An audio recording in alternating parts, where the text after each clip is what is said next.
오늘도 하나님 앞에 나오신 여러분을 주님의 축복합니다. 인사하실 때 사랑합니다 한번 인사하겠습니다. 사랑합니다. 축복합니다.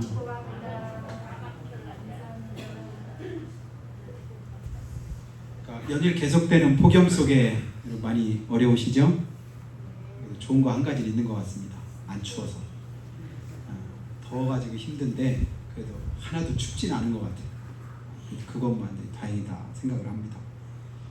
그러니까 덥다고 생각하면 더 더운 것 같고 힘들다고 여기면 더 힘들어집니다. 그 문제에 우리가 매이면 안 될 것 같아요. 그러니까 풍랑이는 바다 위도 예수님이 오라고 하시면 제가 갈 수 있을 것 같습니다. 아니 언제 한번 사람이 물 위를 걸어보긴 했으면 그래도 걷는다고 하지만 예수님 걷는다고 저도 걷겠다고 베드로가 예수님께 그러잖아요. 주시거든 나로 하여금 물 위로 오게 하소서. 아마 그때는 베드로가 좀 정신이 좀 이상해졌었던가 봐. 그래도 예수님이 오라 했더니 실제로 걸어지는 거예요. 예수님께서 오라고 한다고 그대로 갔더니 예수님이 걸은 것처럼 똑같이 걸어진다? 여러분도 그렇게 믿어지시나요? 실제로 베드로가 저는 그렇게 걸었다고 믿어집니다. 그런데 조금 걷다 보니까 바람이 더 세지고 파도가 더 높아지니까 순간적으로 무서운 생각이 들죠. 내가 지금 뭐 하는 짓이야. 내가 믿음으로 살다가도 하나님의 말씀을 붙들고 있다가도 때로는 문제가 커지면 그 문제에 매몰될 때가 있습니다. 주님이 안 보이고 문제만 더 크게 보일 때가 있는 거예요. 근데 예수님이 내 눈에 보여지고 예수님께 내 마음이 향해 있으면 세상도 작아 보이고 문제도 작아 보입니다. 그래서 우리가 성령에 충만하고 은혜 충만할 때는 문제는 여전히 있고 상황은 똑같은데도 불구하고 걱정이 없고 염려가 없어지는 이유가 바로 거기 있는 것이죠. 주님이 내 안에 크게 자리하니까 다른 것들이 작아집니다. 근데 우리 주님께서 내 안에 차지하는 그 부분이 작아지고 믿음이 작아지면 문제가 커집니다. 세상이 크게 보입니다. 그러니까 두렵고 떨리지. 우리 시간 믿음을 가지고 주님께 예배할 때 하나님께서 성령의 충만함을 더하시고 우리에게 당한 여러 가지 많은 문제들이 형편이 사정이 훨씬 작게 보이는 그런 은혜를 허락하시기를 예수님의 축원합니다. 작게 보일 때 할만하구나, 해볼만하다 이런 마음이 생기잖아. 크다라고 생각하면 아예 해볼 그런 생각도 못합니다. 그게 바로 이제 40일 동안 가나안을 정탐하고 돌아온 10명의 정탐꾼의 고백이었잖아요. 거기는 절대 못 들어갈 것 같아요.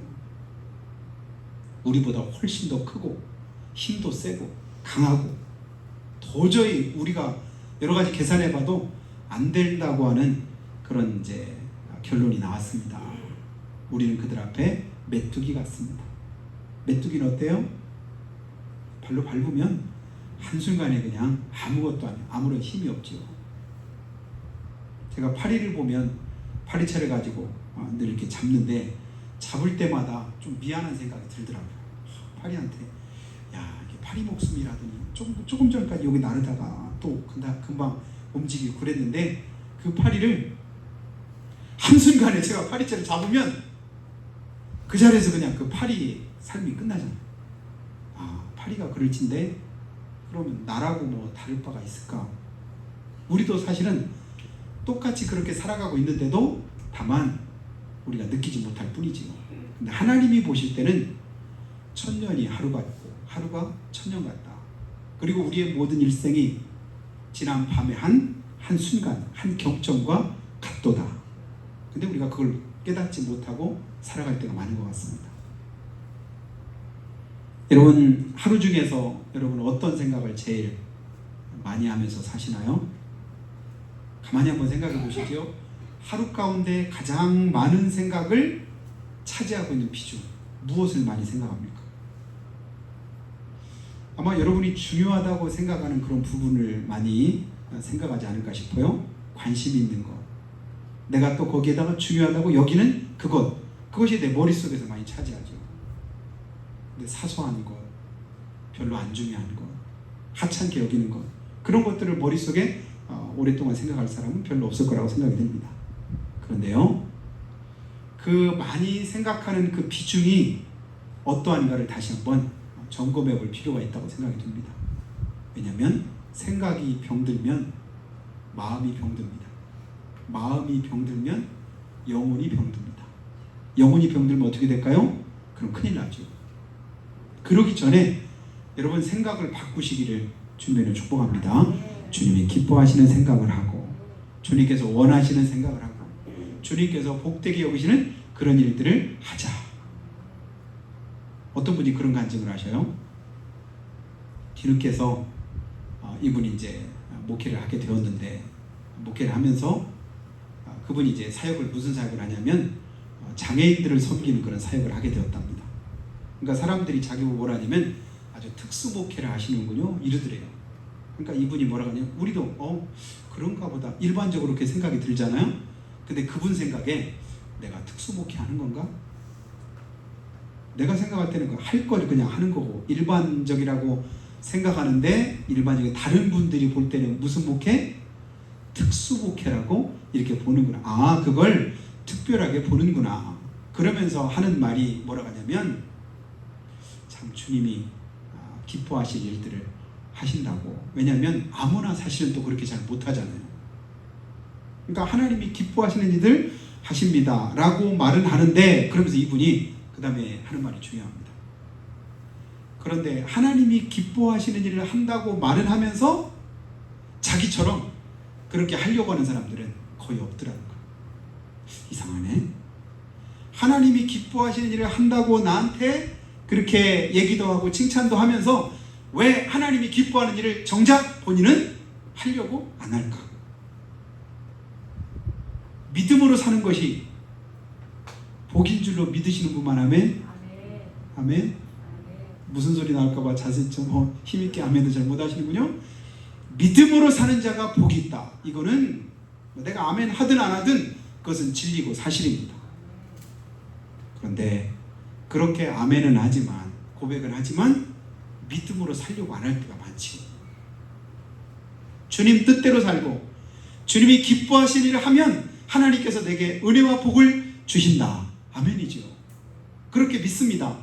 그런데 그렇게 하지 못하는 우리의 삶을 다시 한번 돌아보는 그런 시간이 되었으면 좋겠습니다. 그래서 오늘 말씀의 제목이 뭐냐면 자기 행위를 살피라. 한번 인사하시죠. 지금부터 졸리실 분들은 그래도 제목이라도 한번 기억해요. 자기 행위를 살핍시다. 한번 인사 한번 하겠습니다. 옆에 분 자기 행위를 살핍시다. 그냥 오늘 본문에 이 말이 두 번 반복이 이게 되더라고요. 자기 행위를 살필지니라. 하나님이 왜 내 행위를 살피라고 하셨을까? 나보고 주눅들라고 그렇게 말씀하셨을까? 나보고 잘못되라고 하나님 그렇게 하셨을까? 이건 바로 오래전에 우리가 이제 철학자로 유명하게 이제 알고 있는 소크라테스, 그가 했던 유명한 말 있죠? 너 자신을 알라. 너 자신 알라. 이 말이 무슨 말이죠? 자기 분수를 깨달으라는 얘기죠. 분수 없이 내가 누군지도 모르고 뭘 하고 있는지도 모르고 어디로 가고 있는지도 모르고 그냥 뭔가 하긴 하되, 여러분 그 하고 있는 그 일이 정작 내게 소중하고 귀하고 값진 일인지, 아니면 아무런 쓸데없는 그런 일인데 그냥 그것을 내가 하고 있는 것은 아닌지. 여러분 우리가 어떤 일들을 하다 보면 급한 일이 있기도 하고 중요한 일이 있기도 합니다. 여러분 급한 일과 중요한 일의 차이는 뭘까요? 급하다고 꼭 중요하지는 않을 수도 있다. 이런 의미를 가지고 있는 거예요. 급하니까 급한 거 먼저 우리가 하려고 하죠. 그래서 뭐부터 끈다고요? 급한 불부터 끈다. 이런 말 하잖아요. 급한 불부터 빨리 꺼야 돼. 바빠.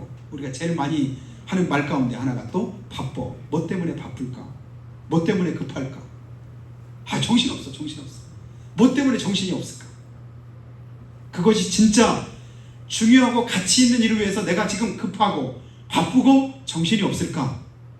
그렇다면 굉장히 내게 유익할 수 있을 텐데, 혹여 그렇지 않은 것에 급하고 바쁘고 정신없는 건 아닌가.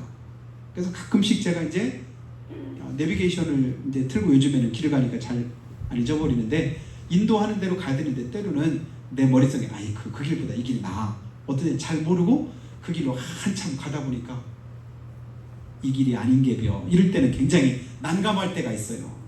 그냥 어느 정도 좀 오다가 다시 돌아오면 좋은데 어느 때는 뭐 고속도로나 아니면 자동차 전용도로 이런 데서는 잘못 한번 들어서면 어쩔 수 없이 수킬로를 더 갔다가 그 다음에 다시 돌아와야 되는 때가 있어요. 왜냐하면 나오는 곳이 없으니까. 그때는 막 가면서도 막 속상한 거예요. 지금 열심히 빨리 가긴 가는데 가면 갈수록 어떻게 되냐면 내 목적지와 점점 멀어지는 거예요. 그때 굉장히 속상하더라고요. 내가 열심히 달려가고 있는 이 길이 진짜 이 한 세상 하나님이 내게 주신 소중한 내 일생을 살아가는 데서 유익하게 지금 가고 있는 건가? 아니면 곁길로 헛된 대로 가고 있는 건 아닌가? 다시 한번 생각할 수 있는 그런 은혜를 주님이 주시기를 주님의 이름으로 축복합니다. 그래서 우리가 우선적으로 어떤 일들을 행할 때 우리가 여러분 내가 무엇을 먼저 하게 될까요? 성경 안에 보니까 마태복음 6장 21절에 예수님께서 이런 말씀하십니다. 내 보물이 있는 그곳에는 내 마음도 있느니라. 하루 중에서 내가 마음 두고 많이 생각하는 것, 그것이 뭐라고 하는 거지요? 내게 있어서는 다른 어느 것보다 그게 중요하다고 여겨지는, 어쩌면 내가 보물처럼 여기는, 소중하게 여기는 그 일이 될 수도 있다. 왜냐하면 내 마음이 거기 가 있으니까. 근데 할 수만 있으면 여호와를 경외함이 내 보배니라. 시편에서는 그렇게 고백을 하더라고요. 여호와를 경외함이 뭐라고요? 내 보배니라. 믿으시면 아멘. 하나님을 경외하는 것이 보배인데, 그러면 내가 하나님을 경외하는 일을 많이 생각하고 많이 힘쓰고 그 일을 해야 될진데, 보배인 하나님을 놔두고 보배가 아닌 다른 것을 위해서 내가 하고 있다고 한다면 빨리 내가 하고 있는 그 일을 살펴봐서 정상적인 그런 삶의 자리로 돌아올 수 있는 은혜를 주님이 주시기를 축복합니다. 여러분 빌립보서 3장 7절 보니까요, 8절까지 말씀에 무엇이든지 내게 유익하다는 것을 내가 그리스도를 위하여 다 해로 여길 뿐더러 또한 모든 것을 해로 여김은 내 주 그리스도 예수를 아는 지식이 가장 고상하기 때문이라. 여기서 중요하게 생각되는 단어가 뭐예요? 내게 유익하던 것을. 여러분 우리는 무엇을 쫓아서 살아가나요? 내게 유익한 것을 쫓아서 살아가잖아요. 내게 득되는 것을 위해서 쫓아 살아갑니다. 조금이라도 내게 보탬이 되는 어떤 일들을 위해서 우리가 힘을 씁니다. 유익이 없으면 사람들은 금방 하던 일을 놓을 수도 있고요, 관계를 깨뜨릴 수도 있고 다른 것에 마음을 둘 수도 있습니다.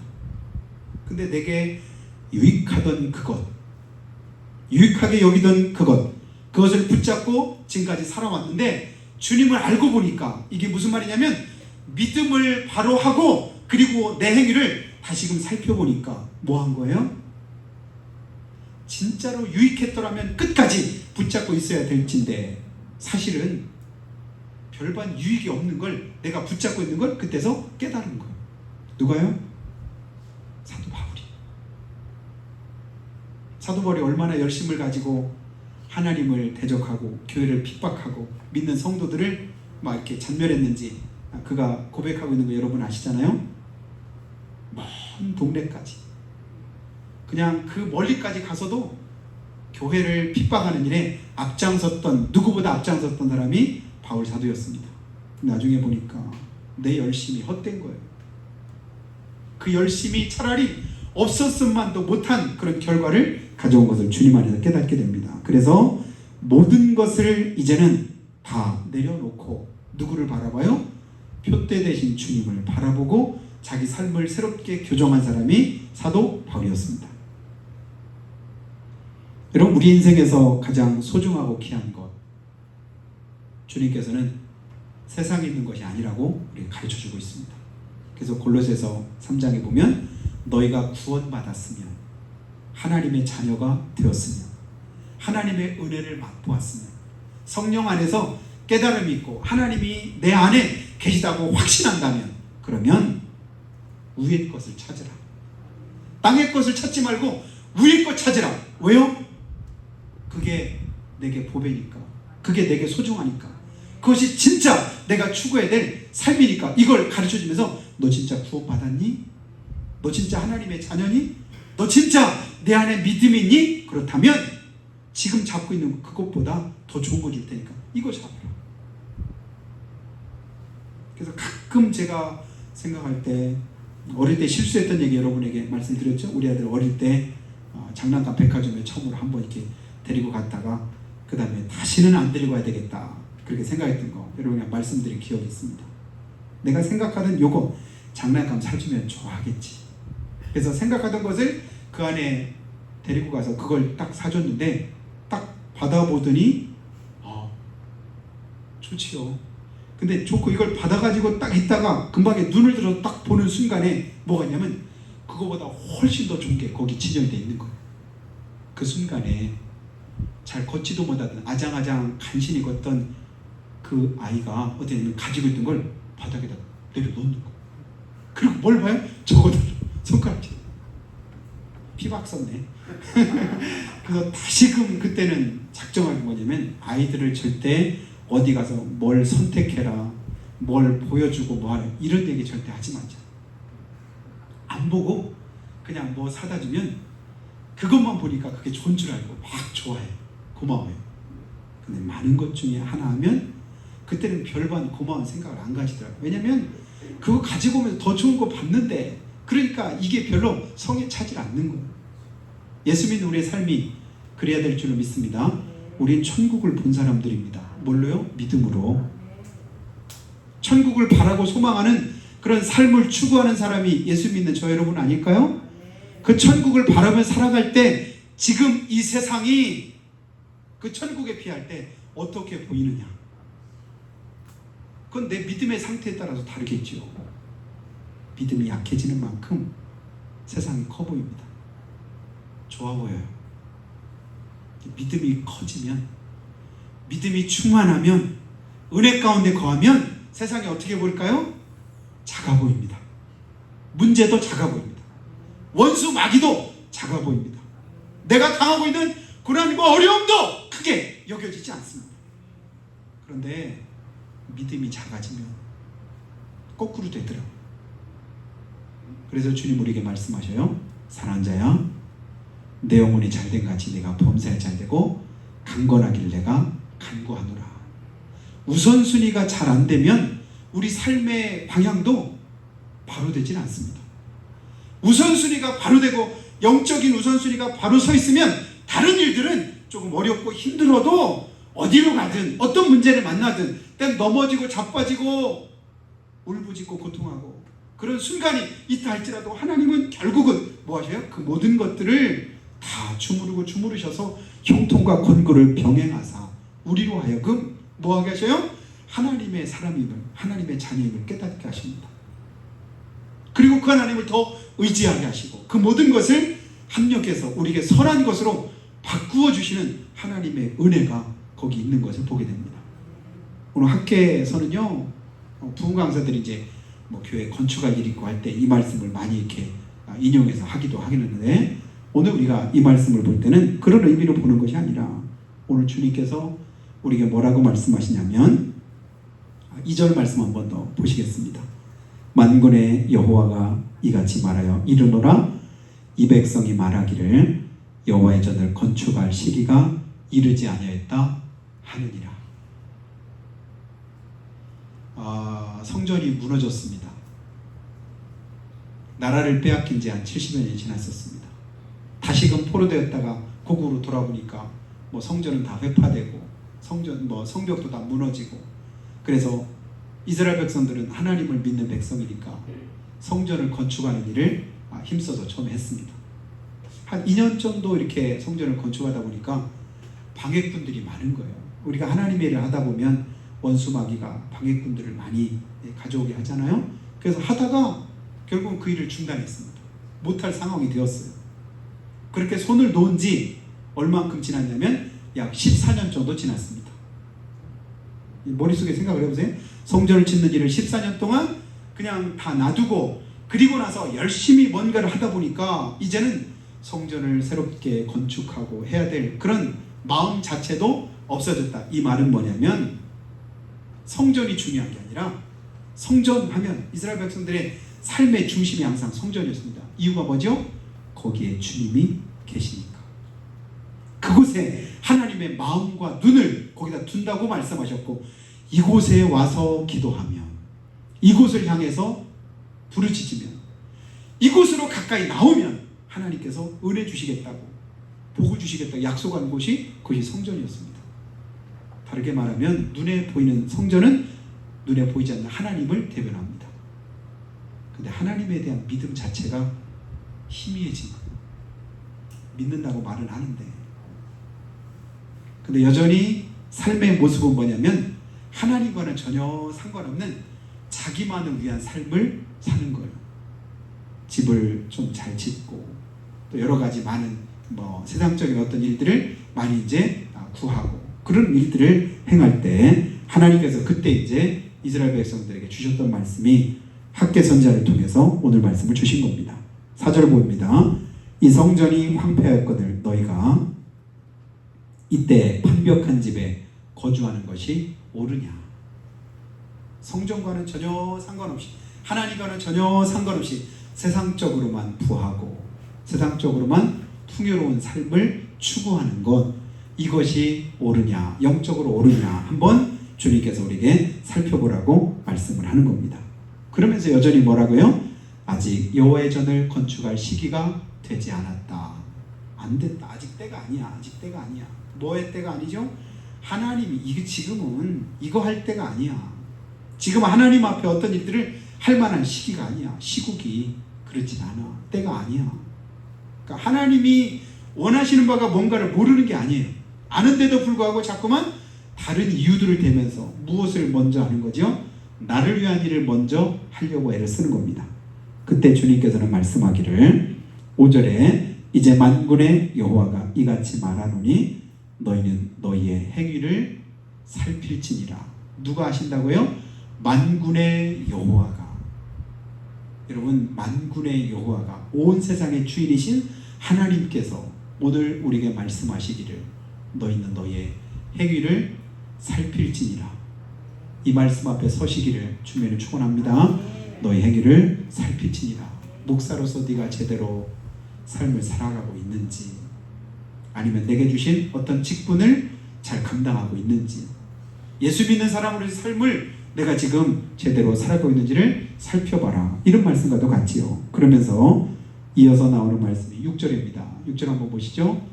너희가 많이 뿌릴지라도 수확이 적으며 먹을지라도 배부르지 못하며 마실지라도 흡족하지 못하며 입어도 따뜻하지 못하며 일꾼이 삭슬 받아도 그것을 구멍 뚫어진 천대에 넣음이 되느니라. 여러분 여기서 기가 막힌 건 많이 뿌리면 심은 대로 거두리라고 했잖아요. 뭐하게 거둬야 되죠? 많이 거둬야 정상입니다. 그런데도 수확이 적답니다. 먹을지라도 먹으면 배가 부른 건 당연하지요. 근데 배가 안 부르답니다. 마시긴 했는데 흡족하지 못합니다. 입어도 따뜻하지 않은 거예요. 어느 때 그렇지요? 여러분 몸에 진짜 이상이 생기고 면역이 떨어지고 어떻게 될 때는 잔뜩 입어도 추울 때가 있습니다. 그 다음에 끝에 부분이 굉장히 우리에게 와닿을 것 같은데요. 품삯을 받았는데 어디다 넣었어요? 주머니에다 넣었습니다. 집에 가서 품삯을 꺼내려고 봤더니 없는 거예요. 왜 그럴까요? 주머니가 빵꾸가 났네. 그래서 다 빠져나간 거예요. 기껏 이 폭염 속에서 죽어라고 남의 집 가서 하루 그냥 일하고 나서 품삯 받아가지고 저녁 때 왔더니 품삯 받은 거 꺼내려고 했더니 없다고 생각해보세요. 어떨까요? 허탈하지. 하루 품삯이면 괜찮은데 만일에 한 달 품삯을 가졌다고 생각을 해보시죠. 어떨까요? 몸살 날걸요. 그런데 1년치가 그랬다고 한번 생각을 해보시죠.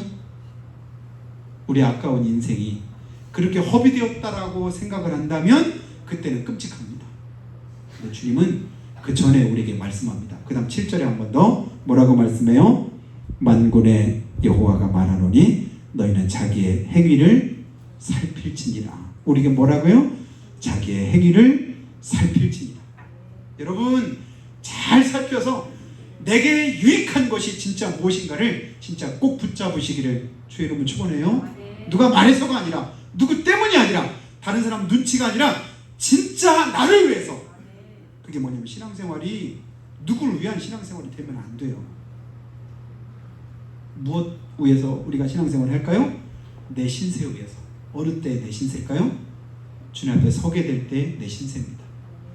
그때 내 신세가 참으로 처량하지 않고 부끄럽지 않고 후회스럽지 않고 진짜 내가 하나님 앞에서 잘했다고 여길 만한 그런 축복된 삶을 위해서 힘쓰시기를 예수님을 축원합니다. 지금 내가 살피면 그 길을 조금이라도 만회할 수 있는 그런 형편이 하나님께로부터 주어질 줄 믿습니다. 지금도 잘못된 길로 가는데 가면 갈수록 돌아오려면 힘들어요. 나중에 만회하려면 더 힘듭니다. 지금 고쳐야 돼요. 지금 돌이켜야 돼요. 지금 바른 길로 행해야 됩니다. 그것이 가장 빠른 길입니다.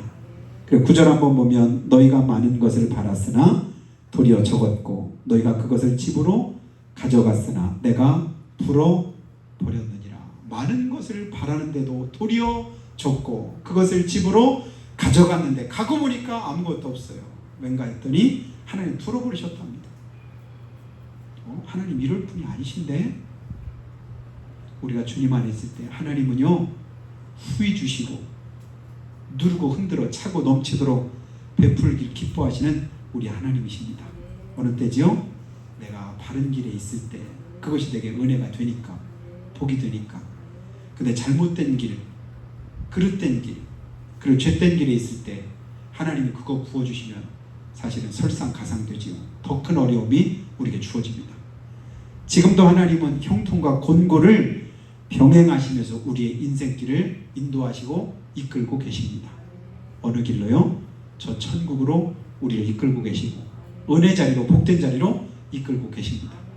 그 하나님의 은혜 아래 이번 한 주간 바로 한 달 동안 내 지나온 삶을 다시 한번 돌이켜보고 그리고 하나님께서 주시는 그런 은혜 자리로 바로 서서 승리하는 저 여러분이 다 되시기를 예수님의 이름으로 축복합니다.